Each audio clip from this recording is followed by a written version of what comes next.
Donc j'ai encore bricolé pas mal sur mon fond. Donc là finalement j'ai recréé une petite colline parce que je trouvais finalement que les reflets sur la glace c'était pas génial. Là du coup ça fait comme une petite colline qui est repeinte donc avec une ombre ici puis de la lumière par dessus. Voilà, alors j'ai remis mon ciel en arrière-plan et je pense que effectivement je vais supprimer cette partie-là. Je l'aurais bien gardé mais le souci c'est les traces peut-être des skieurs. Donc j'ai recréé un masque de fusion, je peux en recréer un, hein, et je vais supprimer à nouveau ce qui me dérange. Allez, c'est reparti. En mettant une pression en opacité de 100%. Et je supprime.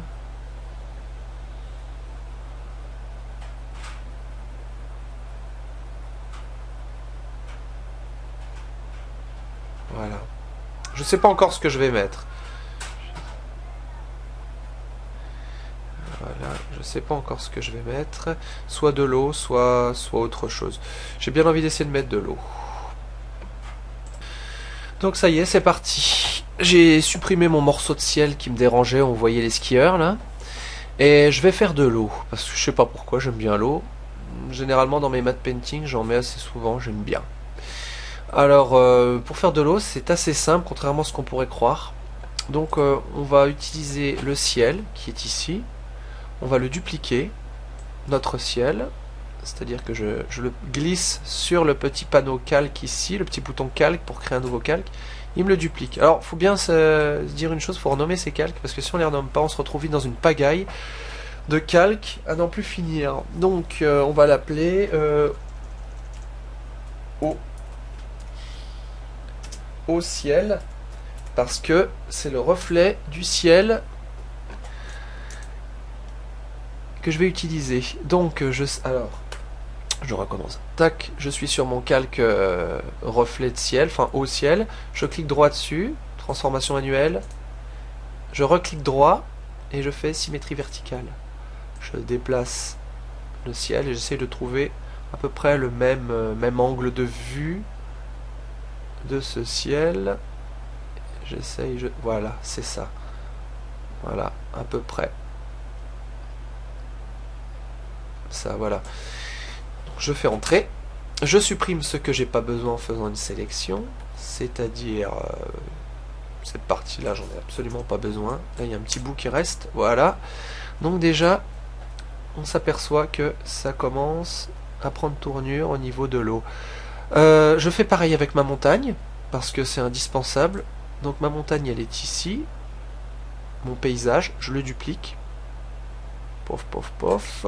Voilà. Je vais l'appeler paysage reflet. Pareil, je vais changer mon ciel reflet. On va appeler ça comme ça. Pour l'autre calque. Voilà. Comme ça, on va pas s'embrouiller les pinceaux. Alors, évidemment, mon paysage reflet se trouve sur mon ciel reflet. Pareil. Là, on voit pas, mais je suis dessus. Je fais un clic droit. Transformation manuelle. Symétrie verticale. Voilà, voilà, voilà. Et je m'aperçois que j'ai oublié mon morceau de peinture. Alors, je vais les fusionner ensemble. C'est pas grave. Alors, la peinture du paysage qui est ici. Voilà. Je duplique également. Je la mets à côté de mon paysage reflet. Et je vais fusionner les deux calques en sélectionnant les deux avec CTRL et après je fais CTRL E. Voilà, c'est fusionné. Maintenant je peux faire une transformation manuelle et verticale. Voilà, et mon paysage sera complètement repris avec... On peut tricher, hein. Là je suis pas exactement parallèle d'équerre, mais c'est pas grave. La triche est autorisée, c'est ça qui est génial.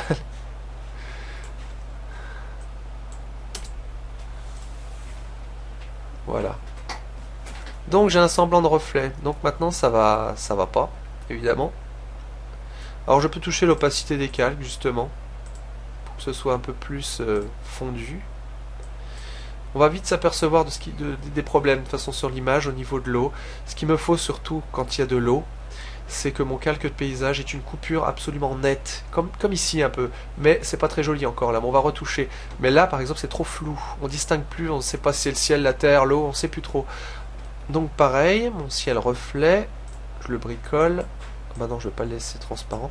Par contre, on peut rajouter dans le ciel, effectivement, le ciel reflet, on peut rajouter du luminosité contraste afin de d'accroître le réalisme. Toujours pareil, de faire ressortir le... C'est à vous de juger si vous voulez une eau claire, une eau sombre. Généralement, l'eau dans ces pays-là est plutôt sombre, étant donné les ciels assez tourmentés qu'on peut trouver. Là, j'ai une espèce de bavure, je ne sais pas ce que c'est. Qu'est-ce que c'est que ça? Ah, et ben c'est mon... C'est le paysage. Peinture paysage. Je vais l'appeler paysage reflet, comme tout à l'heure. Voilà. Elle est parfaite, elle est là. On va bricoler un peu.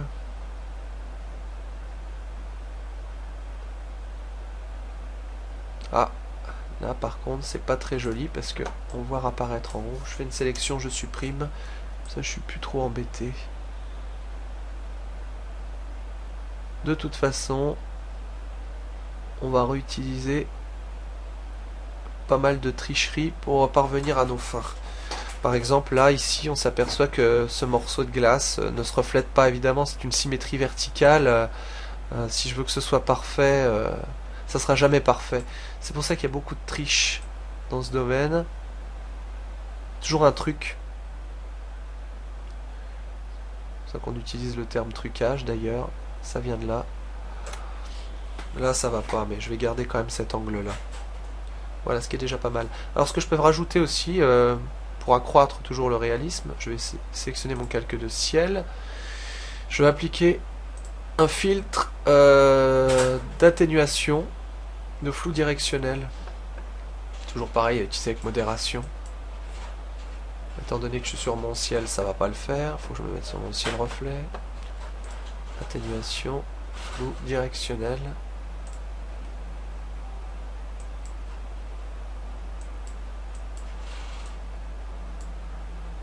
Pareil, pas trop, juste ce qu'il faut. L'utiliser des fois plusieurs fois. Voilà, pareil sur mon paysage reflet, que j'ai écrit Rodley, je sais pas pourquoi d'ailleurs.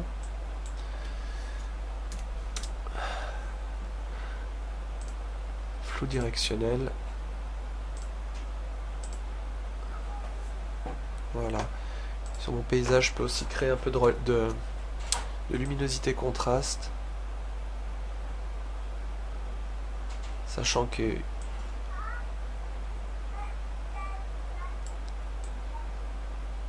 c'est déjà pas mal. Voilà, à ce stade, on peut commencer à recréer donc les petites vaguelettes de l'eau. Pour ça, pareil, on va créer un nouveau calque. On va appeler ça, je sais pas moi, onde. C'est des ondulations.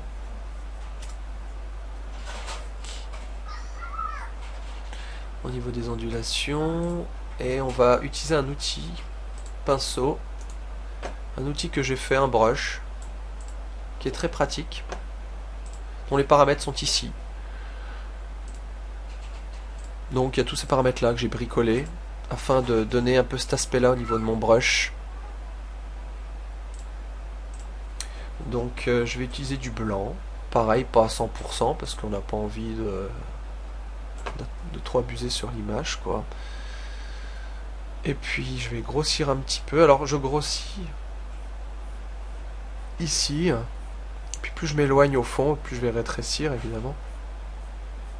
C'est l'intérêt même de ce brush quoi. C'est presque trop gros. Pour provoquer ce qu'on appelle en mer des risées. C'est des zones où l'eau se ride parce qu'il y a du vent.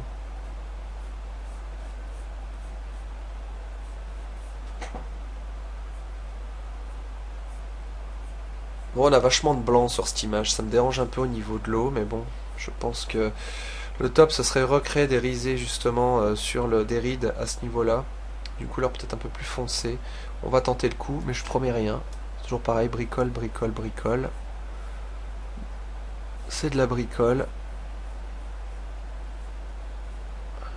C'est un peu plus gros ici, mais... Ouf, pas évident.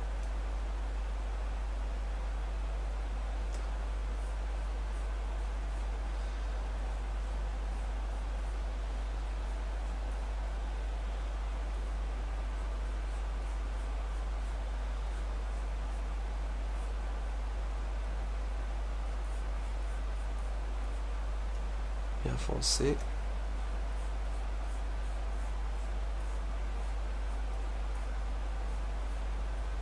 On peut même simuler des vagues avec ce système.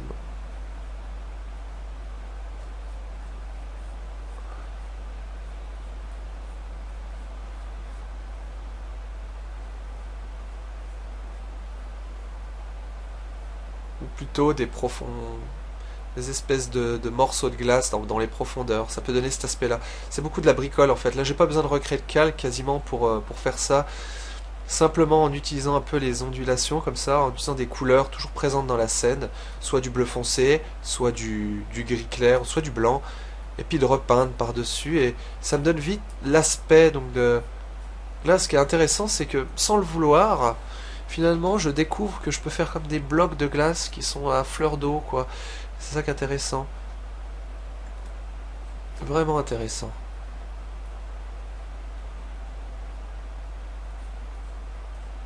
C'est vraiment fantastique ce soft pour ça, quoi. Et là, on va recréer du blanc ici. Tac. Un petit peu de blanc là. Cet outil est absolument génial. Ce brush, je l'ai sauvegardé afin de le retrouver en cas de problème parce qu'il est vraiment pratique pour créer tout ce qui est eau, quoi. Tout ce qui est ondulation sur de la flotte, c'est radical.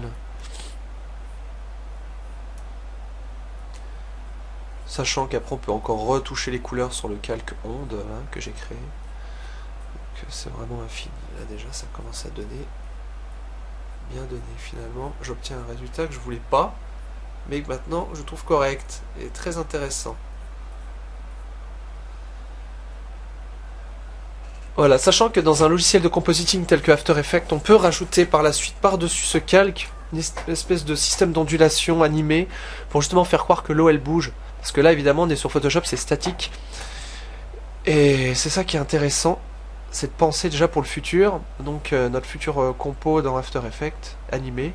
J'espère qu'avec ce tutoriel j'irai jusqu'à la fin, que j'arriverai à faire quelque chose d'animé sur After, surtout au niveau de l'eau. Voilà, je vais m'arrêter là pour la flotte pour le moment, et puis on reprendra par la suite